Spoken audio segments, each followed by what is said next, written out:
বরগুনা শহরের ফুটপাত দখল করে ব্যবসা বাণিজ্য এবং সড়কে উপর যত্রতত্র পার্কিং এর কারণে সাধারণ মানুষ চলাচলে ভোগান্তি পোহাচ্ছে। এ নিয়ে আরো জানবো সহকর্মী রিয়াজ আহমেদ মুসার কাছ থেকে। মুসা, সমস্যা নিরসনে সংশ্লিষ্ট কর্তৃপক্ষ কার্যকর পদক্ষেপ নিচ্ছে না কেন? কি তথ্য রয়েছে আপনার কাছে, জানাবেন।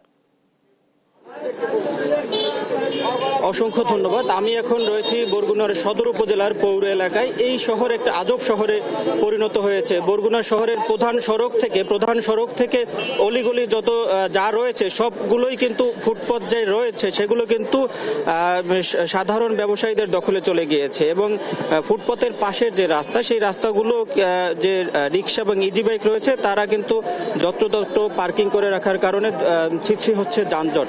আমরা পথচারীদের সাথে কথা বলেছি। পথচারীরা আমাদেরকে যেমনটা জানানোর চেষ্টা করেছে যে ফুটপাত না থাকার কারণে তারা কিন্তু এভাবেই রাস্তা ধরে বিপজ্জনকভাবে হাঁটাচলা করতে হচ্ছে।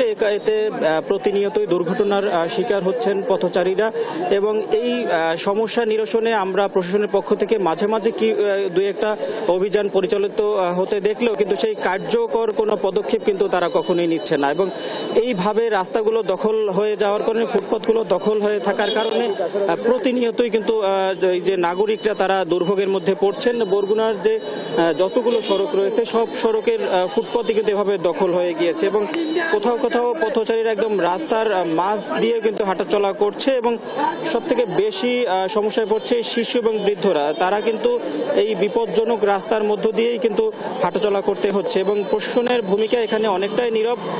আমরা অতীতেও দেখেছি যে প্রশাসন নীরব ভূমিকা ছিল এবং এই প্রভাবশালীদের ছত্রছায়ার কারণেই এই সমস্যা সমাধান বা নিরসন করার কোনো কার্যকর কোনো উদ্যোগ কিন্তু প্রশাসনের পক্ষ থেকে নেওয়া হয়নি এবং যেহেতু এটি পৌর এলাকার পৌর কর্তৃপক্ষের সাথে আমরা কথা বলেছি। পৌর কর্তৃপক্ষ আমাদেরকে যেমনটা জানানোর চেষ্টা করেছে যে পৌর শহরের যে বিশৃঙ্খলা সেই বিশৃঙ্খলা পুরনো বিশৃঙ্খলা এই বিশৃঙ্খলা এবং শৃঙ্খলা ফিরে আনতে হচ্ছে কার্যকর এবং সুনির্দিষ্ট নীতিমালার মাধ্যমে কিন্তু এই পৌর শহরের বিশৃঙ্খলা নিরসন করা দরকার এবং পৌর কর্তৃপক্ষের যে মাঝে মাঝে দুই একটি অভিযান সেটিও কিন্তু লোক দেখানো এবং নাগরিক সমাজ কিন্তু হতাশ। এই হতাশা থেকে বের হতে হলে কিন্তু কার্যকর ভূমিকা দাবি করছেন পৌরবাসী। এই ছিল বরগুনা থেকে আমার কাছে সর্বশেষ।